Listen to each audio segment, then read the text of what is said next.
maybe you can share a couple of thoughts with the athletes, see what you've learned and what you think they might enjoy, they might really get out of this too. Yeah, what was beneficial in this in terms of skiing was shifting weight when you're doing your turns and making sure your shoulder blades stay center, but you still are shifting your weight and targeting, um, like pushing more into your left foot when you're making a left hand turn, right foot when you're making a right hand turn. So it's interesting when you shift the weight and how you have your shoulders pointed towards the bottom of the mountain still. That is, I'll tell you that I finally had my first day out, and that's what I was working on. I was really thinking about the pressing the shoulder blade in, and it was like I still, after years, I had this problem of crossing my skis every once in a while, which is great for face planting, but I could feel that it wasn't happening, and that was like, yeah, first time out, cool. That's awesome. Yeah, I know, like always learning, still learning. Jakob, what you got? What do we got for Oh, snowboarders? I like two things I kind of held on to from the snowboarding, which is putting weight on your foot to initiate a turn, which is for snowboarding the front foot, and also shifting your hips from the front of your board to the back of your board throughout a turn. So when you're initiating a turn, your hip's going to be over your front foot, and then as you finish, you move back. So your hip's going to be over your back foot if you're trying to really carve.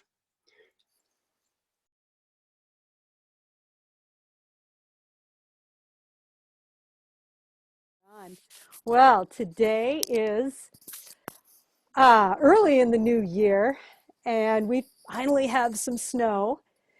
And today's Awareness Through Movement, Adaptive Snow Sports Nut Edition, we're going to look at creating diagonals and pressing with the foot in order to get good momentum through the whole body. And that's important because if you press with a foot, but you get jammed up here and you don't know how to let the movement go all the way through, you can get a backache because the movement gets jammed up in your back. You could fall over because you don't have that extension. You could get short breath because you're jamming up in the ribs. So this is kind of a basic thing that it's a really good thing to get into your movement vocabulary. So if you guys are ready, I'm going to have you sit on your chairs.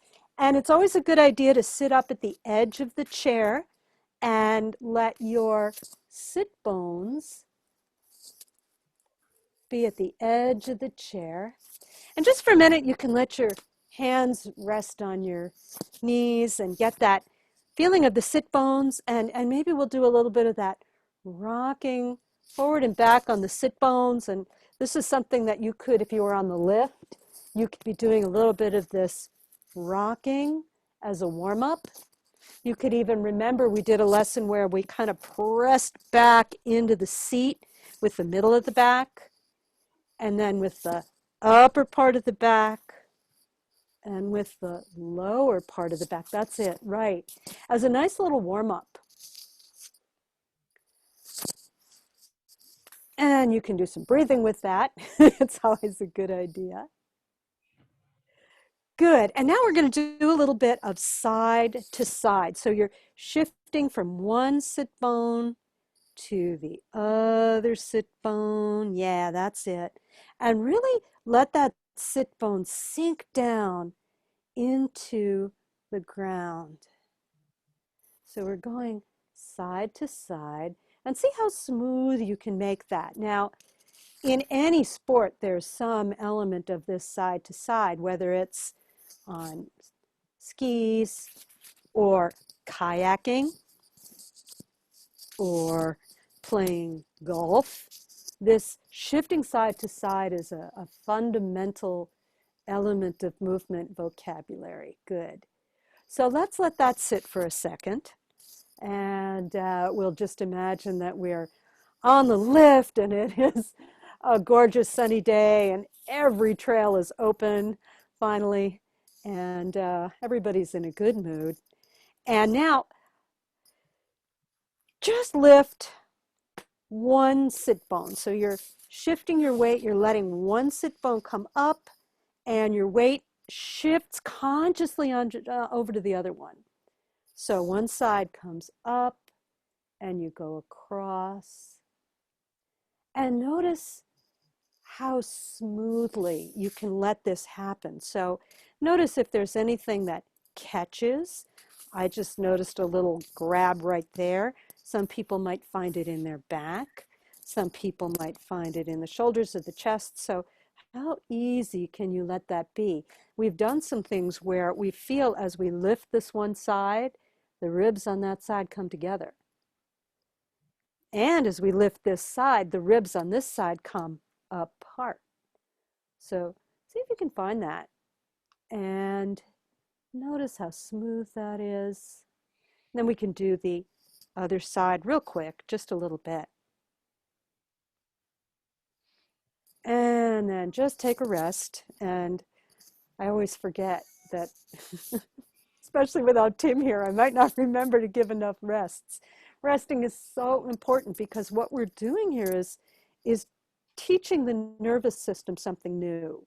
And if you know anything about neurophysiology, when nerves fire, there's something called they have to hit a certain point in order to fire. So there's lots of stuff going on, but once they hit that point, the nerve fires, and there's all kinds of ions going all over the place, and then you need to let that all settle down again.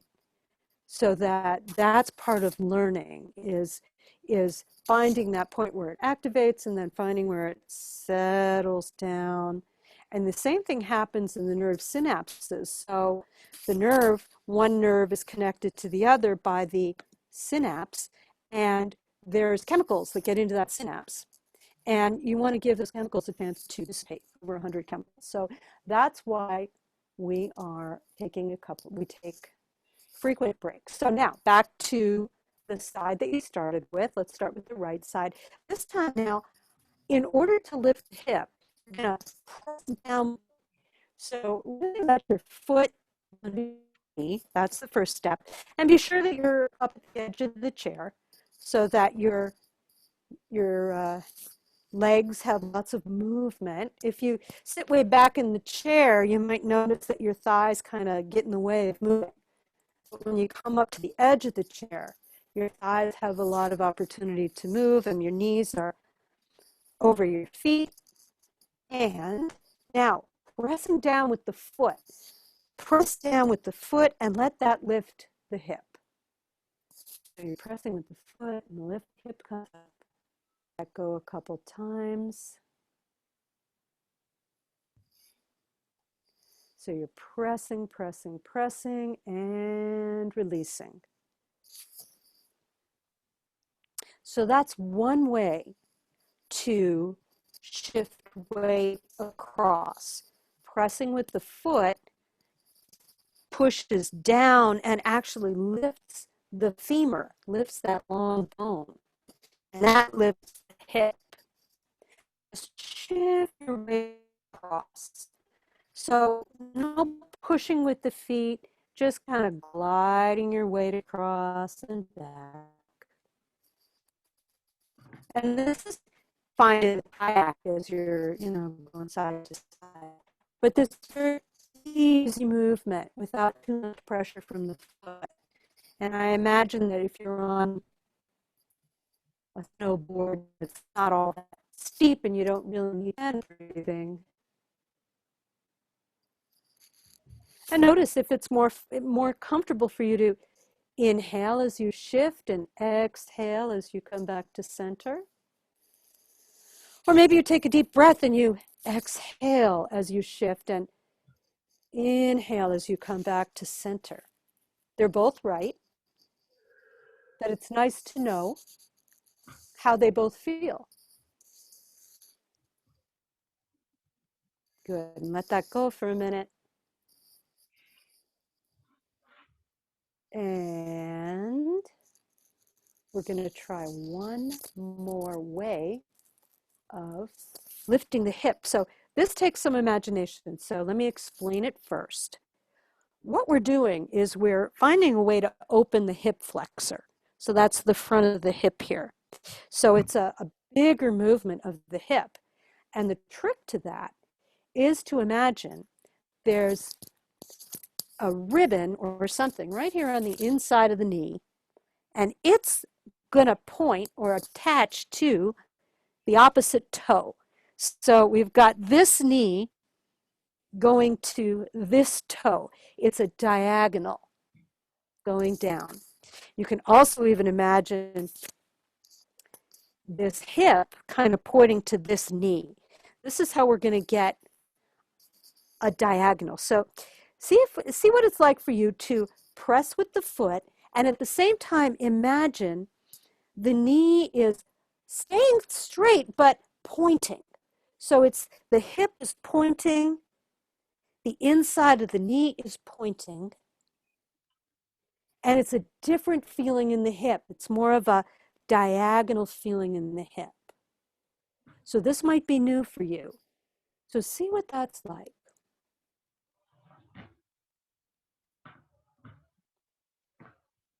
So there's a certain element of forward, and C, you might find that that's help you push into the turn. And if you're in class, of course, translate through, but we'll get to that later.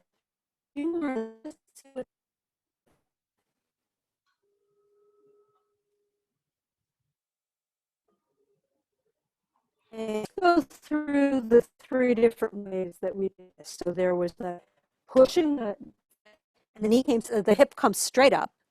There's the gliding across, which is more horizontal. And then there's this kind of diagonal pushing down towards the opposite foot. And see if you can find those three movements in a way that's comfortable for you. And while you're at it, just to add some fun to this, remember that center line. Remember the beam of energy that comes down the center. Just see what happens with the center line. See if you can somehow hold the idea of the center line while you shift your weight a little bit. And that center line is straight downhill if you're on skis or a board or on cross countries going ahead. That looks good. That looks good. And what's really nice is that you're getting your upper bodies involved. So you're not just moving your hips and letting it jam up. So you might get hurt or you might just jam yourself up and you're not going to be as fluid on the mountain. But as you allow your upper body to move, you find more fluidity, more grace in the movement, so that, people are looking down from the lift, they're going to go, ooh, nice, that looked good. Okay. All right. Very nice. Very nice. Go along. Really look. The alignment of the eyes and the hand will help you get more extension, and it will also help with your neck. So that's it. So the movement flows through. Nice. And feel how it is under the arm? Yeah, that's exactly what you want. You want to try that?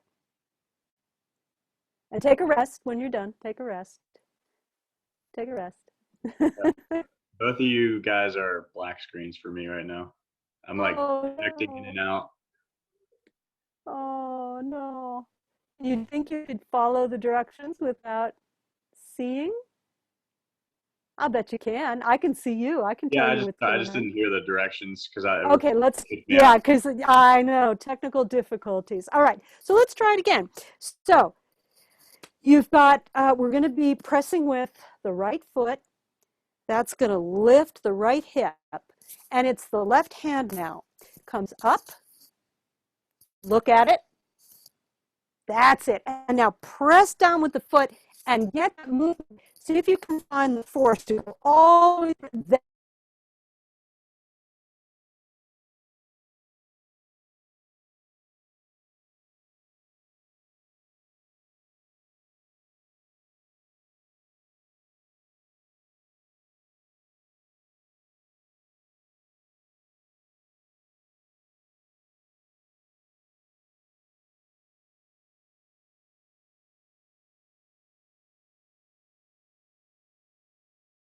shoulder blade. Yeah,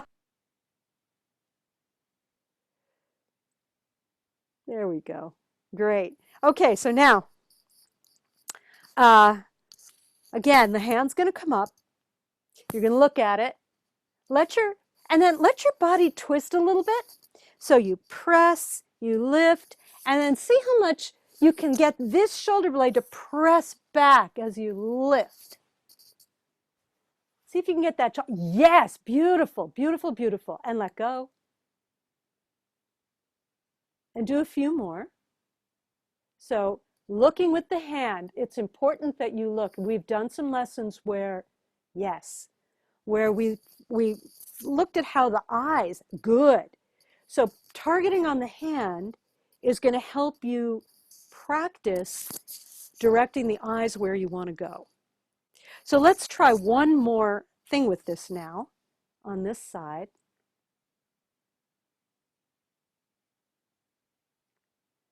And this time, you're going to press with the foot. The hand lifts, really connect, really target where you want to go, and turn your head and even let it drop back a little bit. And then to help create that arch in the back, because that's what we're looking for, you let the other hand drop down towards your heel. And I think there's some snowboard move where you grab the board or something. Yeah, okay. So you'll demonstrate that for us in abstract. So let's see what that's like for you guys. So now you got one foot grounded and you're targeting with your eyes. You're lifting, lifting, open the ribs, press that shoulder blade against your ribs, and then the other hand can drop, drop, drop, drop, drop. Beautiful. That's it. Nice. And let go and do a few more on your own pace. That is it. That is it. Let's stay with the one side and then we'll change sides. That's it. Beautiful. Good. Take a rest. And notice now if you feel any looser, any softer, how the breath is coming in. Notice where you're breathing. Is it into the ribs here? Is it into the belly? And maybe you do a little of that rocking back and forth and see how far up the spine you can find that rocking. How much now the movement is flowing through you. And when it flows through you, you have less of a chance of jamming some muscle somewhere. And you have much more control on the snow. Nice. Really nice. All right, take a break and we will try the other side. So we'll build it up again on the other side just to see what it's like. But also you'll probably notice that this side learns a little more quickly because one side can teach the other. So starting with the other knee. And let's start by pressing the foot down, and that lifts the femur, that lifts the hip. And you feel yourself kind of rolling a little over the sit bone. Good. And maybe you breathe. It's always a good idea. And then you can try the rolling your weight across. Good. That's it. Nice. Nice. And then that last one, which was kind of a way to get your hip flexor open a little bit more. So it's the inside of the knee pointing to the opposite toe. And maybe even this hip pointing to the knee. So you press and you find that rotation of the femur and it kind of points at a diagonal, and you can even kind of give yourself a little push forward, and you might find the other foot wants to help stabilize. You can even try feeling what it's like to kind of come a little forward and up.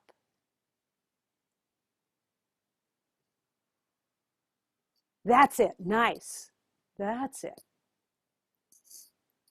Good. And take a break.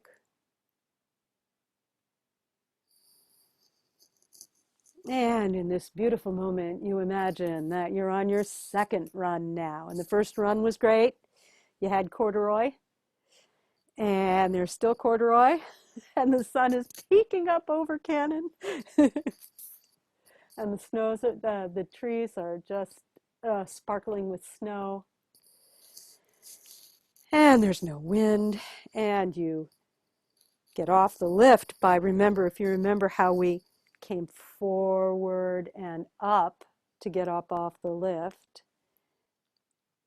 Yep. And when you're on, it's a similar move with the snowboard. It's just your feet are in a different orientation, forward and up. And now let's do the thing where you get your hand up in the air. So it's the opposite hand up in the air, and really connect your eyes to your hand because you're practicing targeting where you want to go. Good. And pressing with the foot to shift the weight, and really, yes, reaching up and let it go. That's it. And you can even let your nose come up a little bit further. So you really like find that arch in the upper back. And that arch in the upper back is going to give you even more mobility and stability in the torso. Yeah, beautiful, beautiful, beautiful. And then maybe you notice if you're breathing while you do that. So one more time, maybe you inhale and exhale. And let these ribs come together on the downside, and the ribs under the armpit open up, and then you can drop the opposite hand towards the heel. So you're getting, yeah, beautiful. That is it. Nice. That's it. Beautiful. All right, take a little rest, and maybe you want to get up and walk around a little bit.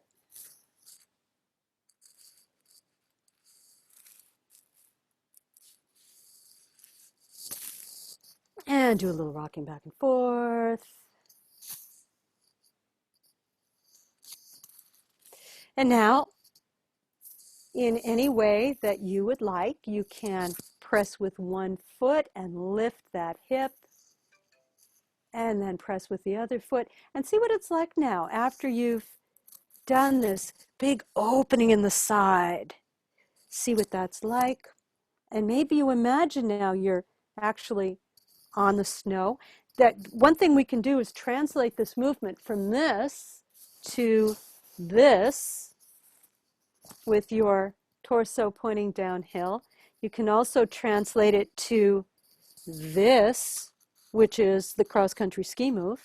So see, try a few of those in your own way, thinking about how you might apply the movement to the sport.